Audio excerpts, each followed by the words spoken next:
cultura de cuidado y salud mental en las organizaciones. Y un poco hoy vamos a estar hablando de un tema que está en agenda y que sobre todo ha cobrado mucha fuerza en el último tiempo, pero que es un tema que sigue incomodando hablar de salud mental, sobre todo en las organizaciones, y porque es un tema que carga todavía con mucha estigma, ¿no? Es un tema que aún sigue siendo tabú. Y que por eso en general en las organizaciones no lo abordamos o si lo abordamos muchas veces termina siendo de forma reactiva, ¿no? Cuando aparece alguna situación o algún caso que amerite una acción rápida, pero no necesariamente lo abordamos de manera preventiva como hoy venimos a también tratar de proponer desde nuestro lugar, desde nuestra experiencia. Entonces, un poco la propuesta desde nuestro lugar es que podamos poner este tema en agenda dentro de nuestras organizaciones. Porque lo cierto es que la salud mental es un tema que nos atraviesa a todos. Yo creo que si disparo aquí una pregunta abierta a todos respecto a ¿cuántos de ustedes controlan el mail o responden mensajes de trabajo fuera del horario laboral? ¿Cuántos han tenido que hacerlo estando de vacaciones? ¿Cuántos cuando es de noche lo último que miran es el teléfono y cuestiones de trabajo? Digo, creo que muchos de nosotros levantaríamos la mano porque efectivamente estamos en un contexto de hiperconectividad, de hiperproductividad y también en contextos muchas veces de crisis que nos golpean a todos y que hacen que nuestra salud mental y nuestro bienestar laboral también se vea comprometido. Por eso es que hoy nos parece tan importante desde Iceberg poder traer este tema a las conversaciones dentro de las organizaciones y un poco poder pasar del tabú que tenemos vinculado a la salud mental y el bienestar a la acción, ¿no? Y que esta sea una acción responsable, una acción colectiva, una acción también preventiva y no solo reactiva, pero que fundamentalmente coloque a las personas en el centro de nuestras organizaciones, ¿no? Porque lo cierto es que sin personas que se encuentren en condiciones, ¿no? Y con su bienestar bien respetado, es muy difícil que las organizaciones alcancemos los resultados que buscamos, ¿no es cierto? Así que esta es un poco la introducción al espacio. Me presento para quienes aún no me conocen. Yo soy Agustina Balsan Giacomo, soy gerenta de consultoría y formación en DI en Iceberg Cultures of Inclusion. Soy de Argentina, sí, muchos por el acento ya lo notarán, otras personas quizás me conocen desde antes. Y en este espacio inicialmente me iba a estar acompañando Ana María Parada, que forma parte de nuestro equipo de Iceberg. Por una cuestión médica, ella no nos puede acompañar hoy, pero le mandamos un abrazo grande y pronta recuperación. Pero no estoy sola y estoy muy bien acompañada. De hecho, le voy a dar el pie a mi coequiper, Andy. ¿Qué tal? Muy buenos días, buenas tardes. Mi nombre es Andrés Rodríguez. Pueden decirme Andy con toda confianza. Yo soy gerente de consultoría y formación también, al igual que Agus. La diferencia es que yo estoy en Ciudad de México. Entonces, muchas gracias por acompañarnos en el espacio de hoy. Da. Aprovecho también para hacer un agradecimiento extendido al resto del equipo que también apoyó en la gestión y preparación de este material, que también pues nos acompañan el día de hoy. Siempre el trabajo en equipo primero, así que excelente, Andy, gracias ahí por presentarte y un poco contarles desde dónde les vamos a estar hablando hoy, ¿no es cierto?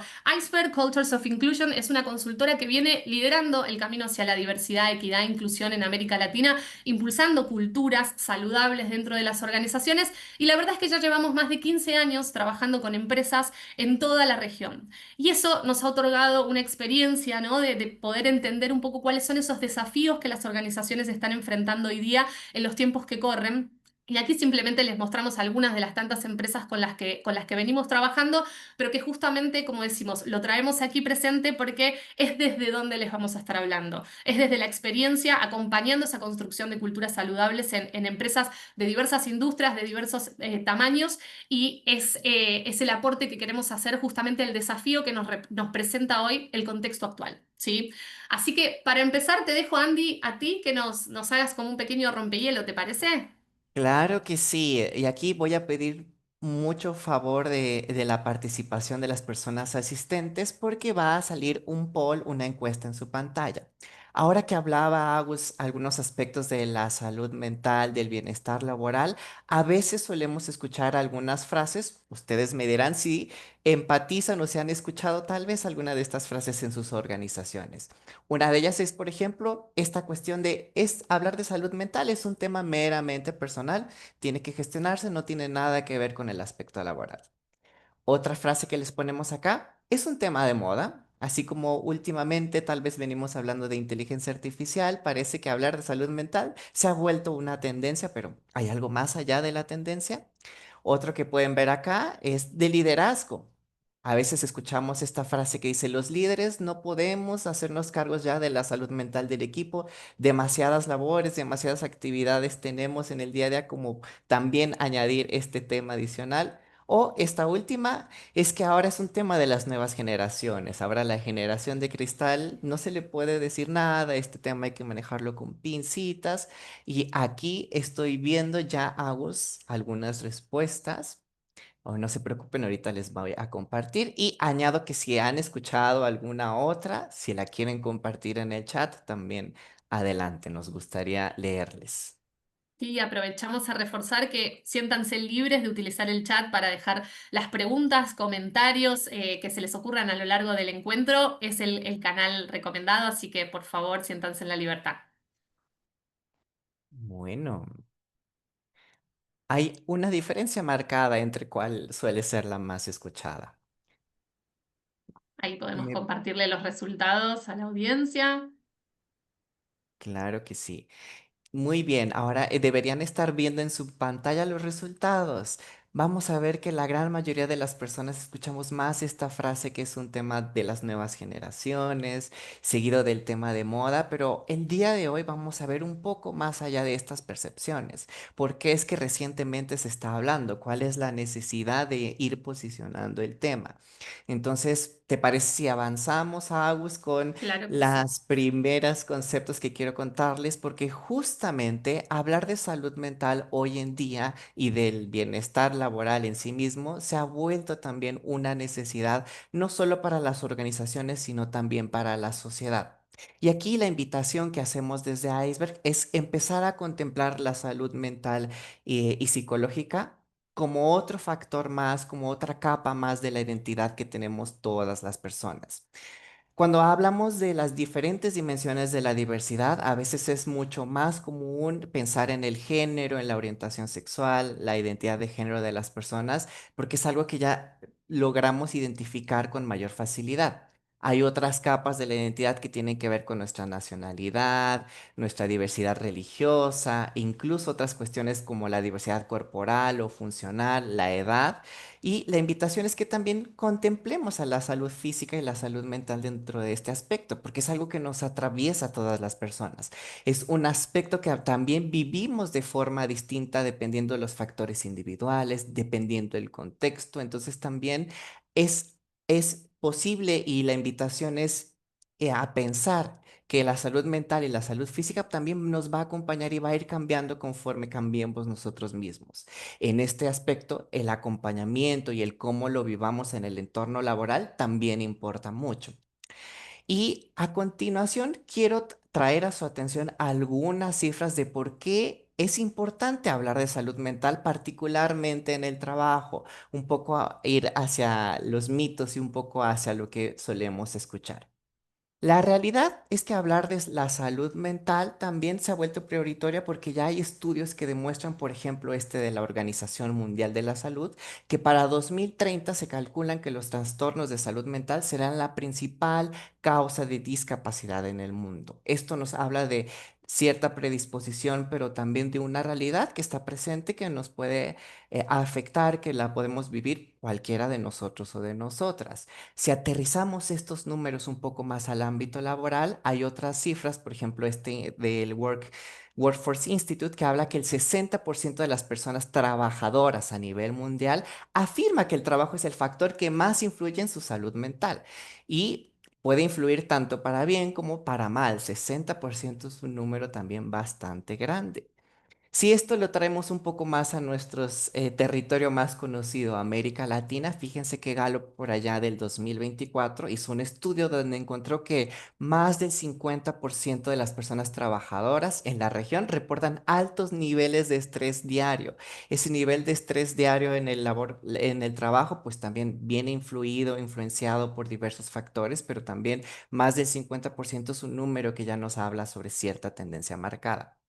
Ahora, Si nos hacemos un zoom todavía mucho más específico en la temática, hablando de liderazgo, hay otros estudios que demostraron que hasta un 69% de las personas afirman que los líderes tienen el mismo impacto en su salud mental, casi igual que en la pareja, incluso más que un médico o que un terapeuta. Y esto también hace sentido porque la gran mayoría de las personas trabajadoras pasamos más de 8 horas, un aproximado, a veces incluso más, en la vida laboral. Entonces, las relaciones que fomentamos, las interacciones que tenemos incluso con los liderazgos, tienden a influir en este aspecto. Y ya para no marearles y compartirles algunas otras cifras, hay otros estudios que hablan de que un 81% de las personas trabajadoras a nivel mundial priorizarían una buena salud mental por encima de un trabajo bien remunerado. Y estos estudios se hacen de forma transversal, se hacen con diferentes poblaciones. Entonces, si bien es un tema que sí se ha vuelto mucho más vocal con las nuevas generaciones, también es un factor que están considerando personas de diferentes regiones, de diferentes edades. Y bueno, el último cifra que les traigo aquí es que todos y todas recordamos la pandemia y el impacto que tuvo. No fue la excepción para la salud mental. De hecho, después de la pandemia, se detectó que hasta un 25% de las personas aumentaron en cuanto a la percepción de ansiedad y depresión a nivel global. Entonces, hay un imperativo moral en cuanto a poder poner la atención en cuanto a tratar la salud mental y el bienestar en las organizaciones, ¿verdad, Agus? Muchas gracias, Andy, por compartir estos datos, porque la verdad es que no sé si los conocían o a algunos les resultan nuevos. La primera vez que los vimos, la verdad es que nos sorprendió y nos Sí. alarmó también, ¿no? Y de hecho sumo uno de Gallup que también es muy reciente, que cuenta que desde la pandemia a la actualidad el bienestar laboral cayó rotundamente, ¿sí? Es decir, las personas desde la Ujú. pandemia a la fecha han sentido una merma en su bienestar laboral, ¿no? Entonces, efectivamente estos datos nos muestran que trabajar los temas de bienestar laboral y de salud mental no es solamente deseable, ¿no? Digo, no es solamente lo que recomendamos, una buena práctica o lo políticamente correcto de hacer, sino que también es urgente, ¿sí? Porque no sé, estos datos nos están mostrando que estamos frente a una problemática que es social, que es económica y que debe ser abordada, digamos, de manera responsable. Pero también, así como Andy decía, el imperativo moral que tenemos para trabajar en estos temas, también nos parece importante traer el imperativo de negocio en todo esto, porque realmente para las organizaciones esto no solamente es deseable, sino que también es estratégico. Sí, es hora de que como organizaciones empecemos a colocar el foco en esta dimensión porque lo cierto es que tiene una relevancia estratégica que queremos acá simplemente compartirles algunos datos para poner en evidencia, ¿no? Esa relevancia, pero que hay muchísimos más que nos ayudan a reforzar este punto.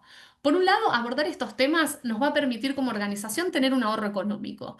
Y no solamente cuando referimos a ahorro económico nos referimos a el dinero que se pierde por las licencias por enfermedad, por los días laborales perdidos a causa de afecciones de salud mental. No solamente esto, sino que también, digo, hay litigios laborales que podemos llegar a tener que enfrentar. Hay una mayor incidencia de accidentes laborales a raíz de el malestar que puedan atravesar las personas en nuestro trabajo. Hay pérdida de productividad, ¿sí? Entonces aquí ponemos como la primera razón también por la cual las empresas deberíamos estar interesadas en empezar a colocar estos temas en agenda y empezar a destinar esfuerzos a ello. Pero asociado directamente con ahorro económico también está el aumento de la productividad, ¿sí? Sí, sabemos muy bien, y digo, estos datos que comentaba Andy no son nuevos para nosotros porque probablemente nosotros también nos vemos atravesados por ello, ¿no? Todos sabemos el impacto del liderazgo en nuestra salud mental, cómo nuestro trabajo impacta en nuestra salud mental y también sabemos muy bien que si no estamos en un contexto de trabajo decente, saludable y que acompañe nuestro desarrollo, también nuestra productividad se ve afectada. Entonces, acá simplemente compartimos un dato de la Organización Mundial de la Salud, pero que muestra que cuando las empresas destinan intervenciones a estos temas, efectivamente se puede ver aumentada la productividad en un 42%. Y esto, nuevamente, también tiene su correlación con la atracción y la retención de talento. Ahí Andy mencionaba, ¿no? Como esta susceptibilidad que hay ahora, o este prejuicio que hay ahora respecto a las nuevas generaciones, ¿no? Como que ahora los centennials son demasiado sensibles, es la generación de cristal, pero lo cierto es que también es una generación que está siendo, que creció y está siendo desarrollada en un contexto, como decíamos, de hiperconectividad, de hiperproductividad, con las consecuencias que eso tiene en nuestro desarrollo y en nuestra salud mental. Y lo cierto es que que para este año se estima que el 75% de la fuerza laboral son centennials y millennials. Y sabemos muy bien que nuestras expectativas en el mercado laboral tienen mucho que ver con la conciliación, con el bienestar, con la inclusión, con el cuidado de nuestra salud mental, con el clima laboral. Entonces, efectivamente, si queremos retener y atraer el mejor talento, es necesario que abordemos estas temáticas porque el burnout aumenta ese riesgo de que las personas se vayan de un empleo. ¿Sí? Entonces, nuevamente, aquí tenemos otro factor por el cual prestar atención a este punto. Y por último, la innovación. ¿Sí? Sabemos que estamos en un mercado competitivo y la innovación en las empresas es un insumo fundamental para su crecimiento, para la rentabilidad y el desarrollo de esos objetivos. Y por eso también sabemos muy bien que una mente que está, digamos, enfrentando un montón de desafíos en términos de salud mental se encuentra, digamos, más desafiada también para llevar esa innovación en el día a día. Por eso, digo, aquí hay estudios que se han realizado que muestran que la capacidad de innovación se reduce en un 30% si estamos en entornos laborales de alto estrés, con el impacto que esto también tiene en la reputación de la organización. Por ende, estos datos que les traemos aquí son simplemente para poner énfasis en la relevancia que tiene, como decía Andrés, en términos de imperativo moral, pero también en imperativo de negocio. Y aquí a mí me gustaría traer como una información adicional que tiene que ver con el marco normativo, ¿sí? Porque la verdad es que el escenario normativo vinculado a salud mental en el trabajo es bastante disímil, ¿sí? Si bien la Organización Mundial de la Salud y la Organización Internacional del Trabajo han firmado convenios y han aprobado guías prácticas, directrices que hablan del abordaje de los riesgos psicosociales en el trabajo, lo cierto es que a nivel nacional, si analizamos cuál es la normativa en los distintos países, nos encontramos con este escenario dispar, ¿no es cierto? Hay países que tienen aprobadas normativas, que son vinculantes, que son obligatorias, tienen distinta jerarquía, digo, hay algunas que son resoluciones, normas, en otros casos leyes, en otros casos protocolos, pero que empiezan a trazar ese camino hacia el abordaje del bienestar laboral, entendiendo la salud mental como un pilar fundamental. Pero después tenemos otros países, y aquí pongo, por ejemplo, Argentina, pero también es el caso de Uruguay, por ejemplo, donde no tenemos ninguna normativa que aborde específicamente la salud mental en el trabajo, aunque sí existen protocolos, ¿no? o guías prácticas que desarrollan ministerios de salud o superintendencias de salud que trazan un poco este camino hacia analizar los factores psicosociales de riesgo, ¿no? en el trabajo. Pero esto simplemente lo traemos para entender que el escenario es bastante diverso y sí traer y poner, digamos, un poco el foco en la norma ISO 45003 del año 2021, porque esto sí establece unas directrices un poco más claras y un camino a transitar para que las empresas puedan empezar a gestionar esos riesgos psicosociales en el día a día, ¿sí? Entonces, nuevamente, acá vemos un escenario bastante particular en marco normativo. Nuevamente, este es un tema que ha ido con los años instalándose cada vez con más fuerza en la agenda, pero que todavía tenemos un largo camino para recorrer en este sentido, ¿sí? Pero aquí me gustaría preguntarte, Andy, porque yo estoy hablando mucho de salud mental, mucho de bienestar laboral, pero ¿de qué se trata esto? Claro que sí, Agus. Bueno, fíjate que cuando hablamos de bienestar laboral hay fuentes como la OIT que nos recomiendan la siguiente definición. Hablar de bienestar laboral no solo implica el que el talento, el capital humano no se enferme o no tenga dolencias, sino habla de un estado completo de bienestar integral que incluye la parte física, la parte mental y el aspecto social. Este bienestar resulta justamente de todas las interacciones de las personas trabajadoras en el entorno laboral, con los colegas de trabajo, con los liderazgos e inclusive con los clientes. Tan es así que hay cuatro factores que también entran en juego a la hora de hablar de bienestar laboral. Por un punto, el aspecto de las condiciones de trabajo. Aquí entran, por ejemplo, los horarios que tienen las personas trabajadoras, las herramientas, las dinámicas de trabajo que también influyen en gran medida en cómo se percibe y cómo se hacen las actividades. Un segundo aspecto está relacionado con la seguridad laboral. Y aquí la seguridad no solo implica la parte física que nos exenta de riesgos o que nos asegura un bienestar integral. También aquí entra la cuestión de la seguridad psicológica. ¿Qué tanto se permite a las personas colaborar, integrarse, proponer nuevas ideas sin miedo a represalias o sin miedo a las jerarquías? Aquí también entra en juego ese aspecto. Un tercer punto está relacionada con la satisfacción en el trabajo y aquí también se considera el propósito que tiene no solo la empresa o las organizaciones, sino la creencia de que lo que estoy haciendo justamente tiene un efecto positivo allá afuera, está ayudando a generar una diferencia y también por ende me hace sentir mejor como persona.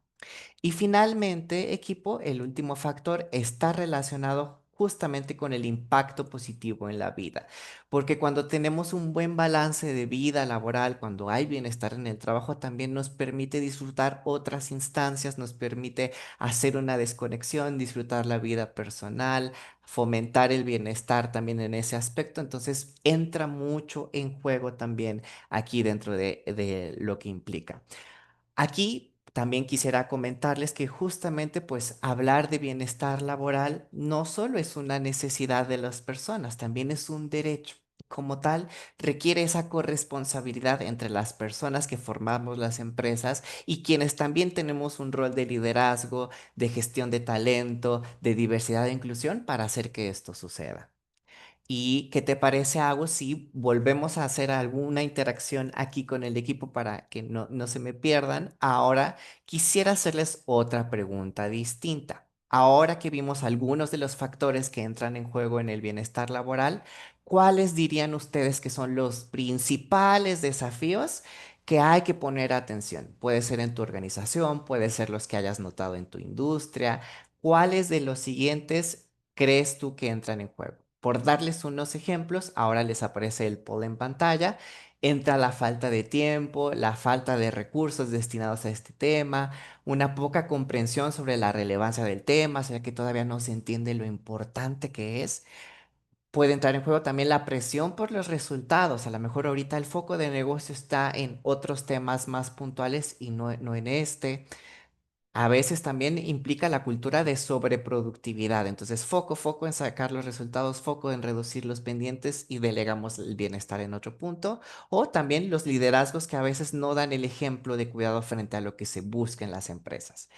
Vamos a ver aquí los resultados en un minuto, Agus. Sí, excelente. Mientras voy a aprovechar a responder aquí una pregunta de Nini Ujú. que menciona cómo gestionar las demandas de los individuos relacionadas a salud mental cuando son los mismos líderes quienes están batallando con su propia salud mental. Y esta es una gran pregunta porque incluso, Ujú. digo, también unos estudios que salieron recientemente muestran que los líderes de primera línea, es decir, esos quienes están entre las máximas jerarquías y que están con los colaboradores a cargo, son los que enfrentan un menor bienestar laboral y mayores niveles de estrés porque justamente están sujetos a esas presiones, tanto de abajo como de arriba. Y efectivamente aquí vamos a ir viendo a lo largo del encuentro, Nini, cómo podemos tratar de abordar estos puntos, pero tiene que ver efectivamente con un abordaje sistémico, ¿sí? No basta con desarrollar algunas acciones aisladas que tengan que ver con el bienestar, como muchas veces se hace, sino pensarlo con un foco un poco más holístico, ¿sí? Hoy se está hablando mucho de abordar la salud mental y el bienestar laboral desde un enfoque más holístico, donde no nos concentremos simplemente en poner, bueno, algún taller de mindfulness en hora laboral o una mesa de ping-pong, ¿sí? Que muchas veces quizás colocamos el foco en estos puntos y nos olvidamos de que tiene que ver más con una transformación cultural que con la aparición de beneficios aislados, ¿no? Sí, muy buena pregunta ahí de Nini.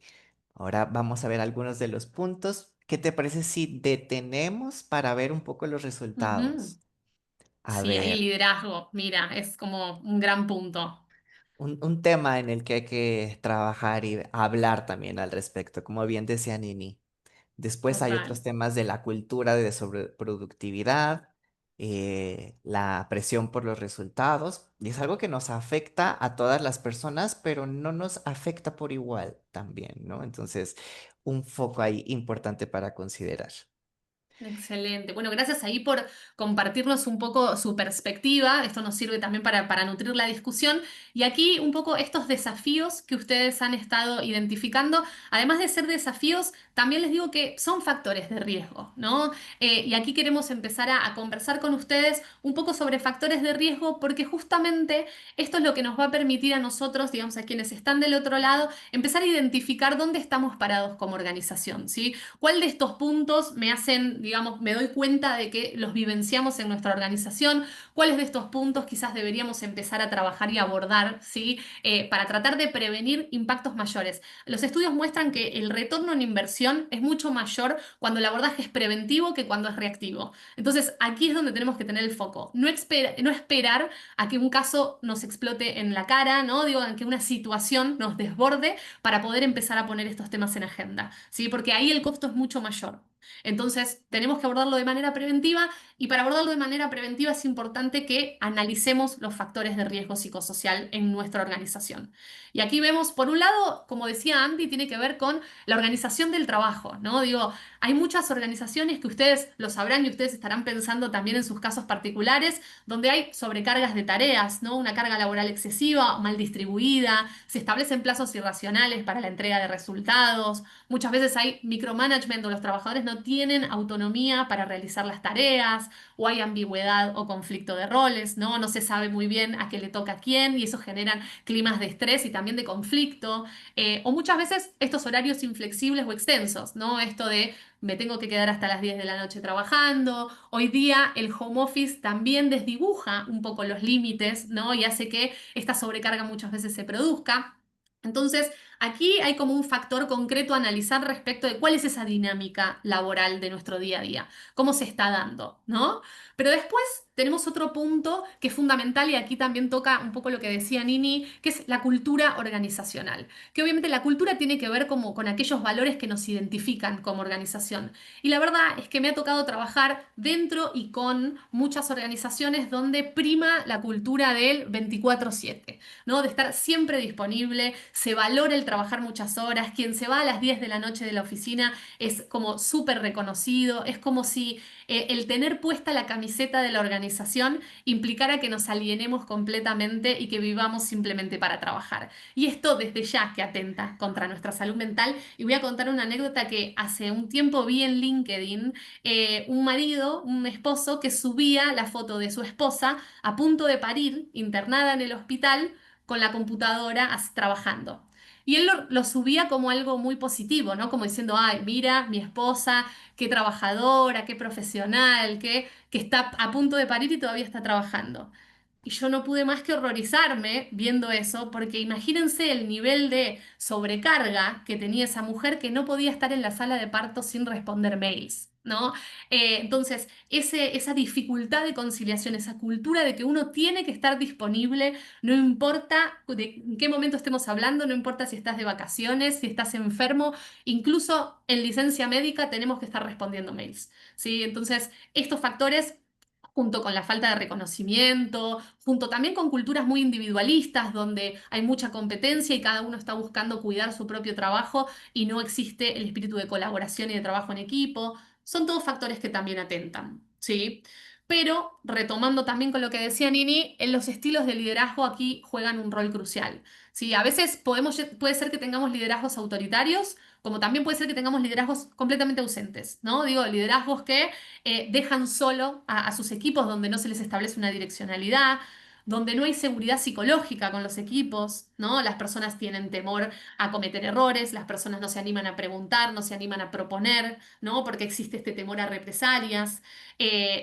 Líderes que solamente se concentran en los resultados y no en cómo se encuentran esas personas que tienen que lograr los resultados o que muchas veces hacen diferencias. Y esta percepción de falta de equidad en los equipos también tiene sus consecuencias en términos de salud mental, ¿no?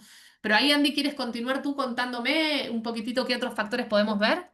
Claro, están un poco relacionados con temas que ya hablamos. El siguiente tiene que ver con las relaciones interpersonales. Y aquí entran en juego, por ejemplo, si hay situaciones de acoso laboral, de violencia psicológica en la forma en que interactúan los equipos. Muchas veces es incluso el evitar hablar del tema o el saber qué sucede, pero no hacer nada al respecto, lo que también permite que esto permee y que siga creciendo, ¿no? Entra en juego aquí también las dinámicas de discriminación o exclusión o hasta incluso segregación que tenemos en cuanto al talento. A veces hay empresas o organizaciones donde sí, ya logramos incorporar más mujeres, sí, ya hay personas con discapacidad, personas LGBT, pero están por allá. No es que haya una real inclusión, sino que están segregadas con menores oportunidades. Dentro del factor también interpersonal, pues incluye o implica también la falta de conexión humana y el apoyo social. Un ejemplo de esto lo tuvimos también cuando sucedió lo de la pandemia, ¿no? Estábamos en un punto donde todas las personas estábamos temerosas, asustadas del entorno, entonces eso también influía a cómo nos sentíamos para sacar a trabajo en el día a día o incluso si vamos a seguir teniendo, ¿no? Como un factor importante. Ahí también no podemos ignorar que hay factores organizacionales, ¿no? Como dentro de nuestras propias organizaciones que hacen a la organización Ujú, interna y que tiene que ver justamente con que muchas veces, por ejemplo, se pueden estar llevando adelante gestiones de cambio, ¿no? Porque hay reestructuraciones, fusiones, se implementan nuevos procesos y si eso no es acompañado, ¿sí? De manera eficiente por parte y efectiva por parte de la organización, muchas veces genera que las personas en el camino se quemen, ¿sí? Digo, cuando hablamos de burnout, hablamos de personas que están quemadas, sobrepasadas, sí, de estrés en esos contextos. Muchas veces también no hay protocolos o no hay políticas de bienestar, no hay beneficios, ¿sí? Las políticas de conciliación quizás existen, son escasas o quizás por más que existan, las personas no las utilizan, ¿sí? Porque esto pasa muchas veces con la licencia por paternidad. Quizás hay licencias por paternidad extendidas, pero muchas veces los varones no acceden a tomárselas porque justamente consideran que es visto como una falta de compromiso si se ausenta un mes para gozar de su licencia para no gestante, ¿sí? Para persona no gestante. Entonces, esto es algo a ujú. tenerlo en cuenta. Ahí Agus, leyendo un comentario que vi por ahí en el chat, sí, hay cuestiones que también tienen que ver con esta parte organizacional y otra con la parte personal, ¿no? Este ejemplo que contabas de las licencias, incluso del cómo se vive en el día a día, qué tanta apertura también entra en juego, pero esto no va a, digamos, a transparentarse o no se puede hablar sin que también nosotros tengamos esa intencionalidad de poder siquiera colocar cuáles son las situaciones para tratar, ¿no? Total, y ahí Tal cual. sumo un puntito que es la inexistencia de consecuencias cuando existen inconductas. Si ahí hablábamos, tú mencionabas temas de acoso o violencia o discriminación. Bueno, cuando estas situaciones se dan, porque pueden ocurrir en nuestras organizaciones, y no existen consecuencias y no se abordan de manera responsable, con abordajes que sean ejemplificadores, la gente también se le genera una frustración, una desmotivación muy grande para con el trabajo. Y luego nunca somos ajenos al contexto externo, ¿no es cierto? Entonces sabemos que cuando existen crisis económicas o sanitarias, como fue en el caso de la pandemia de COVID, generan un impacto en las organizaciones y en nuestras cabezas, ¿no es cierto? O sea, efectivamente nos vemos Ujú. atravesados por esto y lo mismo también puede pasar con cambios normativos, ¿no? Que ahí tú, Andy, tenías un ejemplo para contarnos de lo que ha ocurrido en Estados Unidos que me parece muy, muy valioso. Claro, en Estados Unidos recientemente, Agus, aquí más como en chisme corporativo, también fíjense que lo que está pasando con la situación migratoria en México, Estados Unidos, ha llevado a muchas personas migrantes latinas en Estados Unidos a temer incluso a ausentarse del trabajo porque también para algunos implicaba cierta vulnerabilidad, un riesgo de ser deportados, donde el trabajo ya no era un lugar seguro ni siquiera como para el sustento familiar, sino para el sustento personal. Ese solo es un ejemplo de cómo la situación también entra en juego y cómo desde las organizaciones también se influye a esa percepción. Otro Totalmente. tema muy puntual que está ocurriendo, por ejemplo, en México, Agus, es que este año se aprobó la llamada Ley Silla, que está diseñada para las personas que pasan mucho tiempo de pie, que está siendo también muy debatida y muy discutida porque pone en la mesa el bienestar y también el desgaste físico y a veces emocional que viven estas personas, que va más allá de la silla en sí, que habla sobre otras cuestiones de ergonomía, que habla sobre las condiciones en las que están habituadas. Entonces, es un aspecto que hoy en día se está hablando y que también como líderes y como responsables de recursos humanos, entender las implicaciones y por qué es importante, qué es lo que se busca y qué es lo que podemos ofrecer, puede marcar la diferencia.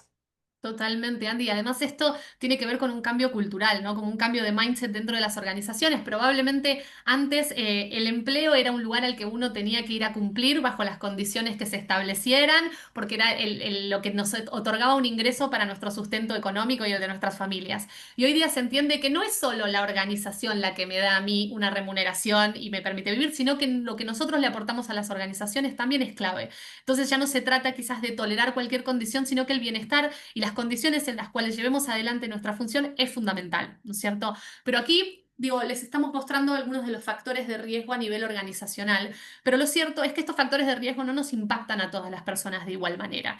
Y aquí a mí me gusta, hay una frase que digo siempre que es que todos estamos navegando en la misma tormenta, pero no todos estamos en el mismo bote. Y hay algunas personas, sí, que por distintos rasgos identitarios pueden estar atravesando estos factores de riesgo de una manera distinta y ahí me interesa un poco tu perspectiva, Andy.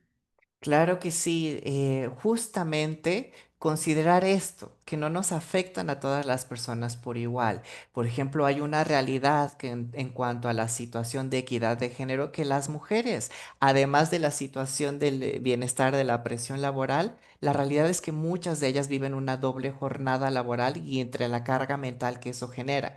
Tan solo pues hay países donde hablan que esta distribución de labores de cuidado y del hogar son hasta 3 veces mayor que las que tienen los hombres en muchos de los círculos sociales y familiares. También entran en juego todavía situaciones de presión social, de autoexigencia, de incluso cómo se perciben las mujeres en ciertos roles de liderazgos, en ciertas industrias que también se suman a esta situación de bienestar mental y laboral. Para darles otros ejemplos, por ejemplo, en cuanto a la comunidad LGBTQ+, aquí también entran en juego las altas tasas de discriminación y violencia simplemente por su orientación o por su identidad de género, además de las labores en sí mismas cuando no hay un acompañamiento frente a estas situaciones de violencia o discriminación que pueden ocurrir también en el entorno laboral, pues se suman y se complementan tristemente a lo que viven en el día a día. Otra realidad también ocurre con las personas con discapacidad, porque también hay brechas para su inserción laboral, para la preparación, para poder incluso entrar a ciertos roles por los estigmas, por las condiciones de precariedad laboral. También particularmente en algunos países de Latinoamérica es mayor el índice de trabajo informal que tienen las personas con discapacidad, que también les exponen o les dejan más vulnerables frente a otras situaciones sociales y económicas. Otros ejemplos, por ejemplo, ocurren con personas racializadas, personas afrodescendientes, personas indígenas, personas migrantes que vienen de una discriminación estructural, que también se suman a otras condiciones de trabajo y que repercuten, por ejemplo, en un menor acceso a los servicios sociales o algunas incluso beneficios o prestaciones laborales. Y equipo también quisiera hacer un énfasis en cómo esto también nos afecta a los hombres con todas nuestras identidades y diversidades, porque también es una realidad que en cuanto a temas de salud mental, los hombres hemos delegado muchas de estas situaciones de responsabilidad y también de autocuidado por los estereotipos, por los diferentes roles, por el peso y el tabú que esto trae consigo encima. Para darles un ejemplo también, la principal razón de fallecimiento, de muertes entre los hombres aquí en Latinoamérica tiene que ver con estas enfermedades que no son, que son crónicas, pero que no son, digamos, producto a veces de accidentes, sino de una gestión en cuanto a la prevención y el tratamiento. Entonces, también esa delegación de la salud física impacta en muchas de estas situaciones. Se aúna a otras situaciones de altas tasas de suicidio, de consumo problemático, de accidentes, que tiene que ver mucho también con la relación propia que tenemos con la salud mental.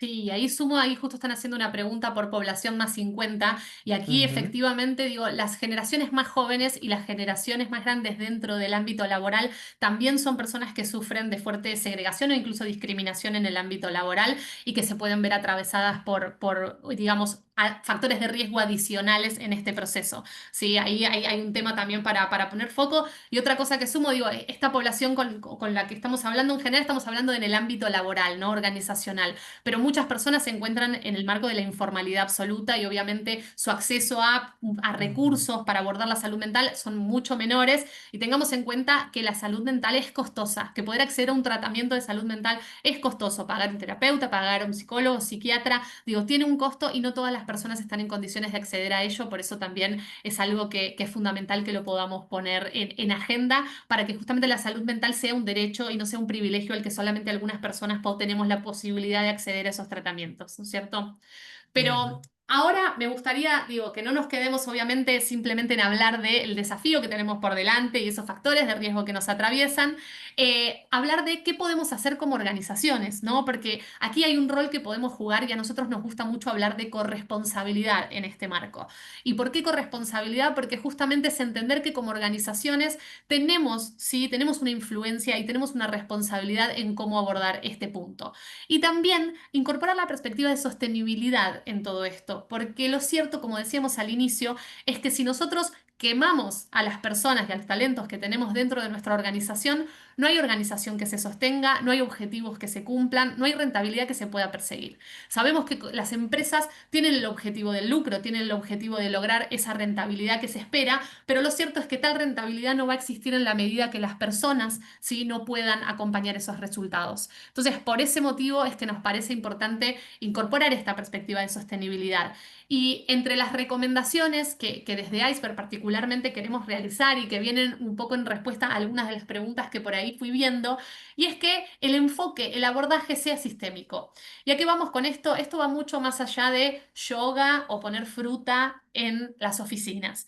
Y esto lo digo porque muchas veces se llevan adelante esas acciones, ¿no? De poner algunos beneficios de estas características que luego no se utilizan. ¿Sí? Me ha pasado de conversar con empresas que me dicen, colocamos mesa de ping-pong, colocamos videojuegos, colocamos sala de descanso para que se tomen una siesta y demás, y nadie lo usa. ¿Sí? De hecho, lo tuvimos que vender porque ha sido un desperdicio, ha sido plata desperdiciada. ¿Por qué? Porque no hubo una transformación cultural, ¿sí? Entonces, los líderes miraban mal a aquellos colaboradores que iban y se sentaban a dormir una siesta o a jugar al ping-pong. Entonces, claro, ese esfuerzo por sí solo no trae el resultado que se espera. El abordaje debe ser sistémico y aquí nos parece clave que podamos hacer un diagnóstico de nuestra cultura. ¿Sí? Ahí hay metodologías específicas con las cuales se pueden hacer, pero para entender qué cultura estamos posicionando, cuáles son los valores que realmente tenemos presentes, qué tipo de liderazgos hay en nuestra organización, qué estamos haciendo por salud mental, cuál es la cultura que viven los colaboradores. Son preguntas que es muy importante que nos hagamos porque si no muchas veces pareciera que los valores de nuestra organización simplemente los esbozamos por deseo, ¿no? Sí, trabajo en equipo, colaboración, pero lo cierto es que nos damos vuelta luego y vemos que realmente eso no es lo que prima. Entonces, ojo que el diagnóstico es clave y esta intervención 360, no focalizarnos solo en reaccionar ante un emergente, sino en poder realmente prevenir, ¿sí? Generar acciones para detectar situaciones críticas que podamos abordar de manera preventiva, ¿no es cierto?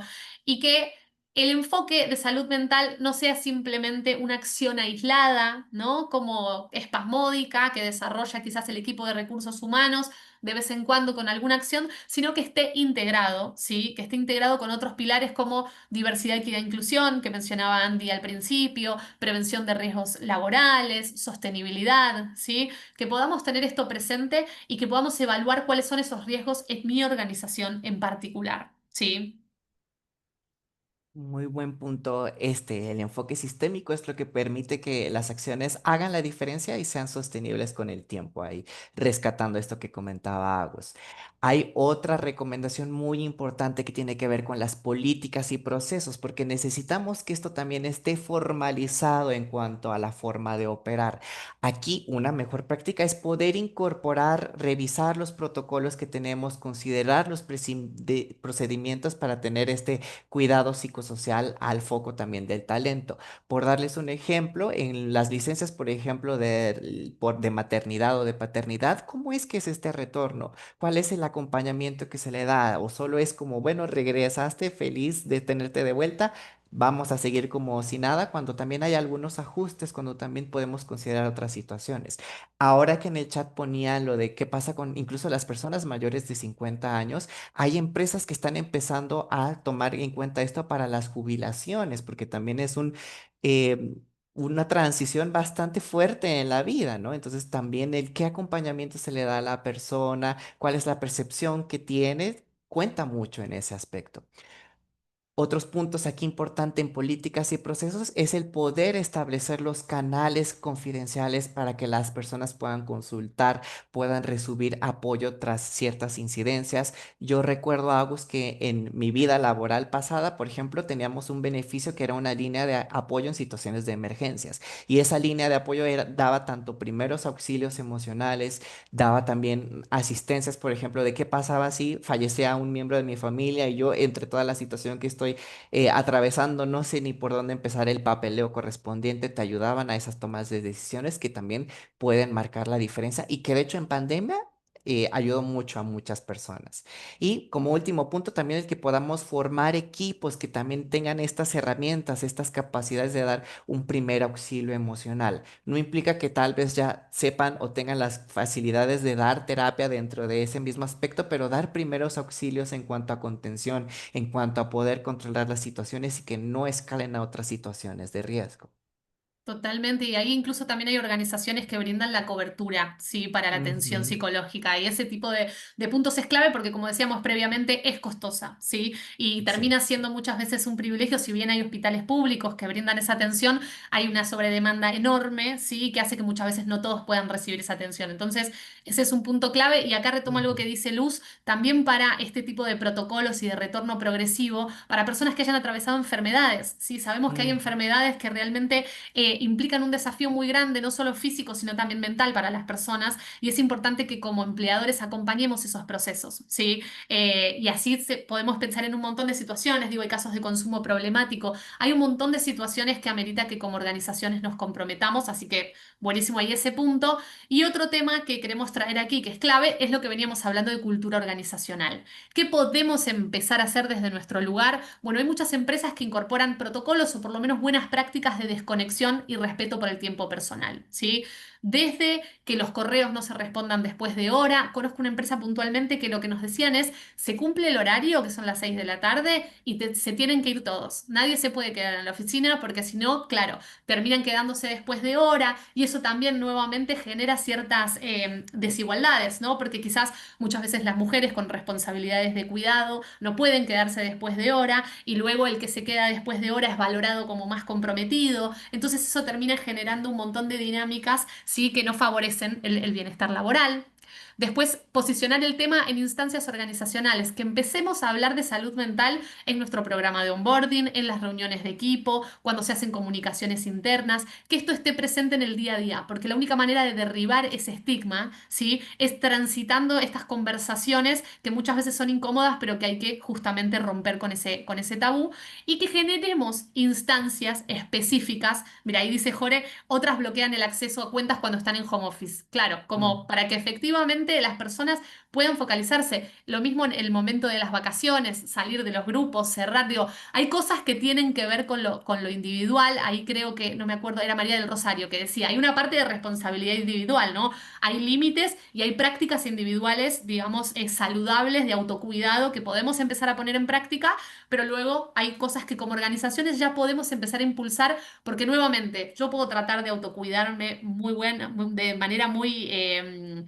enfocada, pero si en la organización que estoy, cuando yo de vacaciones me salgo del grupo de WhatsApp, me van a juzgar o me van a ver como poco comprometida, o si me mandan un mail el fin de semana y no lo respondo y luego van a estar, digamos, reprendiéndome por eso. Por más que yo ponga esos límites, digo, la cultura sigue reproduciendo un ambiente más nocivo, ¿sí? Luego, que tengamos, sí, prácticas colectivas de cuidado, digo, fomentar las pausas activas, espacios de escucha, espacios de relacionamiento no laboral, ¿no? Que no todo sea nos juntamos a trabajar, sino que también hayan espacios de socialización.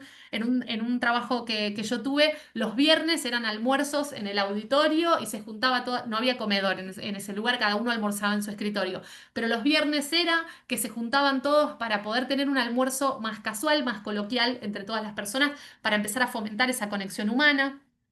Luego, desde ya, los beneficios orientados a la conciliación, ¿no? Digo, y al Ujú. cuidado de la salud. Aquí decíamos esto de la cobertura de salud mental, pero también las licencias, sí, también otro tipo de beneficios como el trabajo flexible, para poder justamente empezar a fomentar ese autocuidado y esa posibilidad de conciliación y que generemos herramientas para que las personas puedan estar informadas sobre estos temas y saber qué hacer ante estas situaciones. Porque a cualquiera nos puede pasar, ¿sí? De que nos suceda a nosotros o de estar con algún colaborador o compañero de trabajo que tenga algún episodio, ¿sí? De algún ataque de pánico o alguna crisis o lo que fuere. Y es muy importante que la organización sepa cómo actuar en esas situaciones. Son puntos aquí muy importantes que yo creo que muchos de ellos los podemos empezar a implementar desde nuestros propios equipos, desde nuestro día a día para también socializarlos, ¿no? Y hacer que otras personas se suban a este barco. Continuando con las recomendaciones, equipo, yo les quiero hablar sobre algunas cuestiones específicas para incorporar desde el liderazgo. Un punto importante es poder incluir la gestión del bienestar del equipo como otro indicador en cuanto a la evaluación del liderazgo. Esto no quiere decir que nos hagamos psicólogos de la noche a la mañana, pero sí que como líderes podamos posicionar el tema también, podamos hacer un seguimiento a esta percepción del equipo y que si hay cuestiones que no sabemos cómo gestionar, también nos animemos a levantar la mano, a hablar con recursos humanos y a hacer provecho de las herramientas y programas existentes. Otro punto aquí también, la formación en cuanto al liderazgo emocional, en poder implementar herramientas de escucha activa, de la gestión de equipos diversos, porque también es cierto que muchas de las cuestiones de liderazgo sí se aprenden en instancias formales, en cursos y entrenamientos, y otras se aprenden en el día a día. Para muchas de estas experiencias prácticas nos viene útil saber cómo reaccionar con equipos multiculturales, poder tener en cuenta los sesgos que a veces podemos caer aunque no seamos conscientes de ello y cómo desde el liderazgo fomentamos los lugares seguros para que todas las personas tengan las mismas oportunidades y derechos. Otro punto importante es que como líderes también pues somos referentes y también somos modelos de las conductas que vamos permeando. Ya recientemente lo dijo Agus, pero el que también como líderes sean ejemplo o seamos ejemplo de poder tomar las pausas activas, del poder tener acceso a un descanso vacacional, a las licencias, también comunica hacia abajo, hacia el resto de los colaboradores, la importancia y el impacto que esto tiene. Fíjense, equipo, que también hay algunas empresas que tienen estos espacios de conversación abierta. Yo les puedo comentar, yo que estuve en el ámbito de la tecnología de la información por ahí del 2020, 2021, que hubo muchísimos cambios a nivel de industria. Hacíamos muchos de estos espacios porque las personas teníamos dudas, teníamos inquietudes, teníamos miedos de los diferentes cambios organizacionales y en estos cambios no es que fuera con una agenda de temas específicos, sino que se trataban esas dudas y nos llevábamos pautas de acción para también aplicar en el día a día. Eso ayuda también a gestionar muchas veces las situaciones de los cambios. Desde los propios equipos, otra instancia que recomendamos mucho y que aplicamos en Iceberg son las rondas de check-in. Entonces, al terminar ciertas reuniones importantes, al terminar reuniones que demandaron mucha energía o mucho estrés, también estos check-ins que a veces solo son 5 minutos nos permiten descomprimir y también pensar más objetivamente cuáles son los siguientes pasos. Otra instancia muy recomendada es poder mantener unos espacios uno a uno con todas las personas del equipo para no dejar a nadie fuera, para conocer cuál es la percepción, que estos espacios sean periódicos, porque muchas veces es como, sí, una cada 6 meses y bueno, ¿qué pasa entre de por medio, no? A grandes rasgos, esto implica pues tener foco y mejorar nuestras herramientas en la gestión de la seguridad psicológica. Excelente, excelente. Gracias ahí, Andy. Mira, justo Erika comparte que ellos tienen un foro mensual con mandos medios y nuevos Ah, muy ingresos bien. para poder ir escuchando esa voz de los colaboradores. Generar esas instancias es clave y Ujú. ahora les hago como un spoiler del cierre, pero vamos a estar haciendo un webinar sobre seguridad psicológica porque sabemos que es un desafío muy grande que tenemos como líderes, garantizar y promover esa seguridad psicológica en los equipos. Así que amerita un encuentro específico, así que vamos a estar trabajando esto. Y sí, ahí lo que dice Alejandra, las rondas rondas de check-in son claves y que tienen que ver también con saber cómo están las personas y no simplemente si ya cumplimos con el resultado, con los deadlines que nos pusimos, etcétera, sino, ok, ¿cómo llegas, Andy, a esta reunión? Y quizás a Andy, no sé, digo, no quiero decir nada feo, pero digo, le pasó algo, se separó, tuvo un problema el perro, está enfermo o lo que fuere. Y es importante que yo como líder lo sepa, porque eso también va a determinar cómo se encuentra Andy para esa instancia. Y me tiene que importar Andy más allá de los resultados que me tiene que dar Andy, ¿no es cierto? Hago así muchas Sí. veces, perdón que te interrumpa, lo que ocurre aquí también es cómo aprendemos del error. Si después de una reunión, uy, dije algo errado, me equivoqué con el cliente, también el cómo aprendemos de ese error, no de un sentido punitivo, sino también el entender qué hay del trasfondo y cómo desde el liderazgo puedo acompañar, dar soluciones para evitar que suceda. Entonces también de cara al aprendizaje ayuda mucho. Total, total. Y esto de modelar con la conducta como líderes es clave porque yo puedo decirle a mi equipo que no responda mails en vacaciones, pero si yo de vacaciones estoy conectado y estoy haciendo seguimiento y demás, lo cierto es que el mensaje que estoy transmitiéndole al equipo es que lo primero es el trabajo. Entonces, desde ese lugar es muy importante. Y como último punto, el medir para mejorar. Digo, si no evaluamos, si no monitoreamos el trabajo que estamos haciendo, es difícil también que podamos incorporar aprendizajes en ese proceso. Y esto, como tiene que ver con un cambio cultural, también hay mucho de prueba y error, ¿no? De tratar de ir transitando ese camino en conjunto y de escuchar a nuestros colaboradores, de escuchar qué es lo que se necesita, qué es lo que se valora. Entonces, tenemos que ver si estas iniciativas que estamos implementando tienen participación y satisfacción por parte de las personas, ¿sí? Porque en general todos valoran las acciones que se desarrollan, ¿no? Si tenemos gimnasio gratuito, si tenemos yoga, masajes, todos lo van a valorar bien, pero ¿lo están usando? ¿Sí?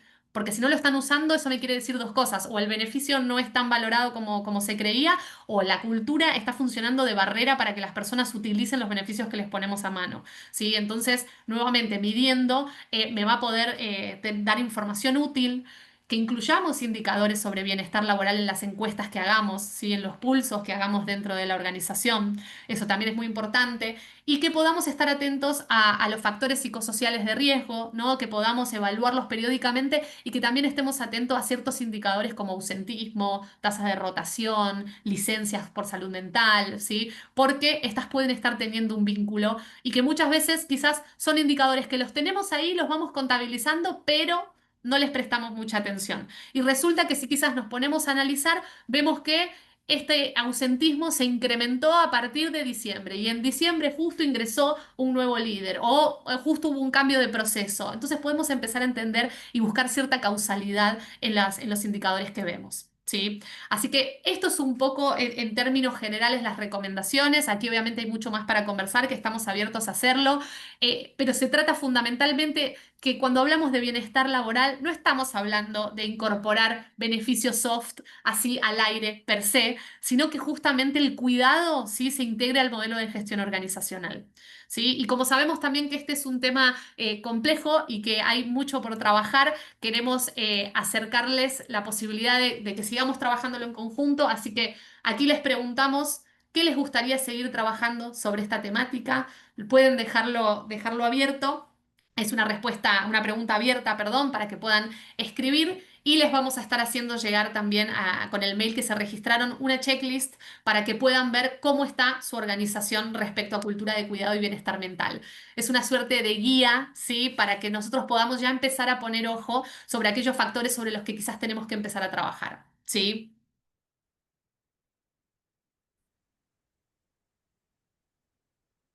Ahí, Andy. Perdón, se me fue. Sí. No, no, perdón. Ahí les hacemos, como les decíamos, el aviso parroquial de que vamos a estar haciendo un webinar sobre seguridad psicológica, ¿sí? Junto con Shirley y Ana María, que son las claves para impulsar la seguridad psicológica desde el liderazgo. Así que si son equipos de recursos humanos, si son líderes o áreas de diversidad e inclusión o tienen interés en este tema, están más que invitados. Les vamos a estar haciendo llegar la invitación formal a sus correos con los que se registraron, junto con la checklist que les mencionábamos. Y obviamente lo que deseen continuar conversando sobre este tema, estamos aquí a disposición.